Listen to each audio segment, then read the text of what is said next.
કહેવાય છે કે કુટુંબ જેમ મોટું થતું જાય તેમ તેના વિવાદો પણ મોટા થતા જાય છે। બસ આવું જ ભાજપની સાથે થઈ રહ્યું છે। તેનું કુટુંબ કે પથારો કહો એટલો મોટો થઈ ગયો છે ને કે તેને લઈને દરેક વિવાદને હવે સૂક્ષ્મ રીતે જોવામાં આવે છે અને તેના લીધે જ તેની સાથે સંલગ્ન દરેક વિવાદ મોટો દેખાય છે।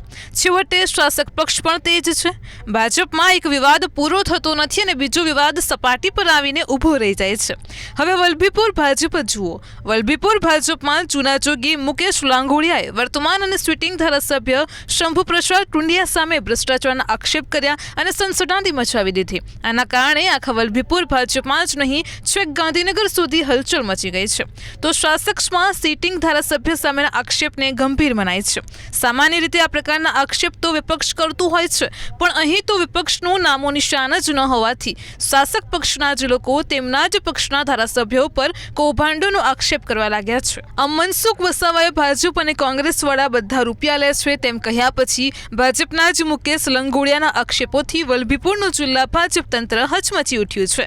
મુકેશ લંગોડિયા વલભીપુર ભાજપના નાયબ તાલુકા પ્રમુખ, નાયબ જિલ્લા પ્રમુખ અને જિલ્લા પ્રમુખ પણ રહી ચૂક્યા છે। તેમનો દાવો હતો કે ધારાસભ્ય શંભુ પ્રસાદ ટુંડિયાની દુનિયા તેમની આજુબાજુના 4 થી 5 લોકોની આસપાસ ફરે છે અને ત્યાં જ પૂરી થઈ જાય છે। આ બધા જ લોકો ભ્રષ્ટાચાર કરે છે અને ધારાસભ્ય તેમને કવર પૂરું પાડે છે। તેની સાથે તેમણે વલભીપુર તાલુકામાં ચાલતા વિકાસના કાર્યોમાં પણ વર્તમાન તંત્ર દ્વારા મોટા પાયા ઉપર ભ્રષ્ટાચારનો આક્ષેપ કર્યો હતો। તેમણે ત્યાં સુધી જણાવ્યું હતું કે વલભીપુર તાલુકામાં કોઝવે, મામલતદાર કચેરીના કામો, નેશનલ હાઈવેના નિર્માણ કાર્યોમાં કોન્ટ્રાક્ટરો પર દબાણ લાવીને ભ્રષ્ટાચાર કરવામાં આવે છે। હવે ભાજપના જૂના જોગી અને વરિષ્ઠ આગેવાને આ પ્રકારના લગાવેલા આક્ષેપોના પગલે રાજકીય વર્તુળોમાં ચકચાર મચી ગઈ છે અને વલભીપુરનું રાજકીય વાતાવરણ પણ ગરમ થઈ ગયું છે। તેમના આક્ષેપોના જવાબમાં ભાજપના જ આગેવાને દાવો કર્યો હતો કે લંગોડિયાને આ પ્રકારના આક્ષેપોની ટેવ છે અને આ ટેવ નવી નથી, વર્ષો જૂની છે।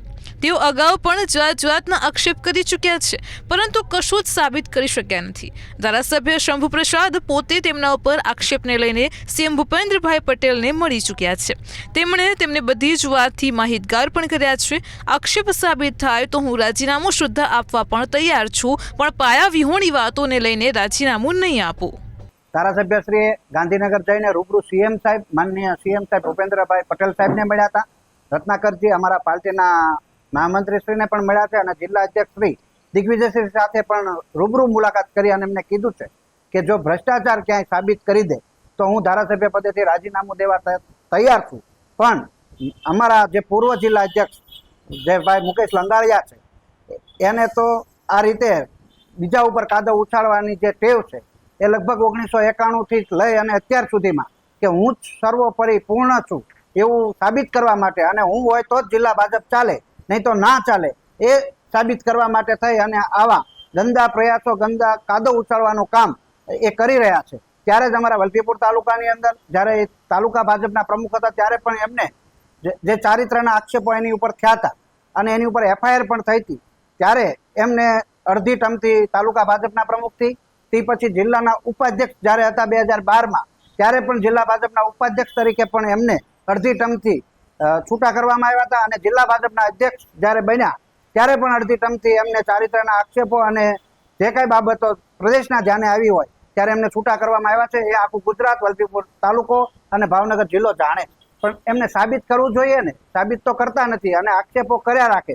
હજી પણ ચાલુ જ છે ધીરું પ્રવાસો કરવા, ગેરરીતિ બધાને ઉશ્કેરવા, કાર્યકર્તાઓને સાથે મળી અને ખોટી ટેપ રેકોર્ડિંગ કરવી, સામે સેટિંગ કરી અને ટેપ રેકોર્ડિંગ કરી અને ઓડિયા બહાર પાડવા, આવું કામ એ કરી રહ્યા છે। ભારતીય જનતા પાર્ટીને આવતા દિવસોમાં બહુ મોટું નુકસાન થાય એવી પણ ભીતિ છે, નાના કાર્યકર્તાઓને પણ નુકસાન થાય એવી ભીતિ મને સેવાઈ રહી છે। ધારાસભ્ય અમારા ત્યાં છે એ SC ST દલિત સીટ છે, એટલે ધારાસભ્ય અમારે બધા લગભગ અત્યાર સુધી 91થી અત્યાર સુધી આત્મારામભાઈ હતા। ત્યાર પછી અત્યારે માન્ય ધારાસભ્ય તરીકે મહંત શંભુનાથજી બાપુ આવ્યા છે।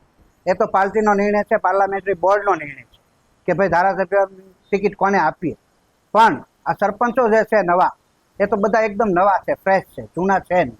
ભારતીય જનતા પાર્ટી સાથે સંકળાયેલા છે એ 100%ની બાબત છે, પણ એને એવું નક્કી કર્યું કે ભાઈ અમે હરખ જમણ રાખ્યું છે, સરપંચોને જમાડવા છે। આવી કોઈ વિષય હતો નહીં કે ધારાસભ્ય ઉપર કાદવ ઉછાળવો કે ધારાસભ્યની વિરુદ્ધમાં કે પાર્ટી વિરુદ્ધમાં બોલવું, પણ એવું નક્કી કર્યું અને લોકોને ભેગા કરી, ભાડા આપી, ભથ્થા આપી અને લાવી અને જે સંમેલન 1200 માણસો ભેગા કરી અને જે માનનીય ધારાસભ્યશ્રી ઉપર અને ભારતીય જનતા પાર્ટી ઉપર જે કાદવ ઉછાળ્યો એ એકદમ નિંદનીય છે અને હું એની સખત શબ્દોમાં નિંદા પણ કરું છું. વલભીપુર તાલુકાના ભાજપના જ આગેવાન અને ભૂતપૂર્વ તાલુકા પ્રમુખ પ્રદ્યુમનસિંહ ગોહિલે જણાવ્યું હતું કે મુકેશ લંગોડિયાના મગજમાં એવી રાય ભરાઈ ગઈ છે કે હું હોઉં તો જ વલભીપુર ભાજપ ચાલે, હું ના હોઉં તો વલભીપુર ભાજપનો ઉદ્ધાર કરનાર કોઈ નથી. વલભીપુર ભાજપમાં મારા સિવાય કોઈ નથી. વલભીપુર ભાજપ મારા થકી જ છે. તેઓ વલભીપુર ભાજપમાં વિવિધ હોદ્દા સંભાળી ચૂક્યા છે, પરંતુ દરેક વખતે નબળા ચરિત્રના કારણે જે વિવાદ સર્જાયા તેના કારણે તેમણે હોદ્દા અધવચ્ચેથી છોડવા પડ્યા હતા. તેમની આ માટે પોલીસમાં કેસ સુદ્ધા પણ નોંધાયા હોવાનું પણ પ્રદ્યુમનસિંહે જણાવ્યું હતું. તેમણે જણાવ્યું હતું કે ધારાસભ્ય પોતે મહંત હોવાથી એક ગાદીપતિ સામે આ પ્રકારના આક્ષેપ થતા મને યોગ્ય ન લાગ્યા. હું પોતે જ 31મી જાન્યુઆરી 2025ના રોજથી ધારાસભ્યના પ્રતિનિધિ પદેથી છૂટો થઈ ગયો. જોકે હું હજી પણ પક્ષમાં તો છું જ. પક્ષની દરેક સંકલન બેઠકમાં ભાગ લઉં છું. હવે તેઓ ફક્ત આક્ષેપો રૂપી હવા ત્યાં મારીને તેમનું રાજકીય અસ્તિત્વ ટકાવવા મથામણ કરી રહ્યા છે.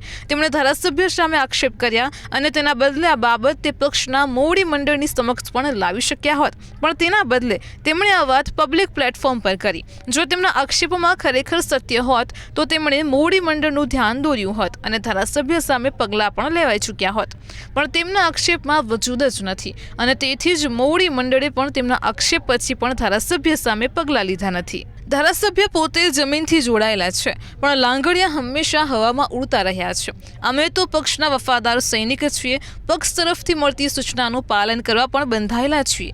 જો લાંગડિયા પક્ષના વફાદાર સૈનિક હોત તો તેમણે આ રીતે પબ્લિક પ્લેટફોર્મ પર પક્ષની આબરૂને અસર પડે તેવો મુદ્દો ઉછાળ્યો જ ન હોત. ધારાસભ્ય સામે કાદવ ઉછાળવાથી કંઈ તમે મોટા થઈ જવાના નથી, પરંતુ તેનાથી પક્ષની આબરૂનું જ લીલામ થશે.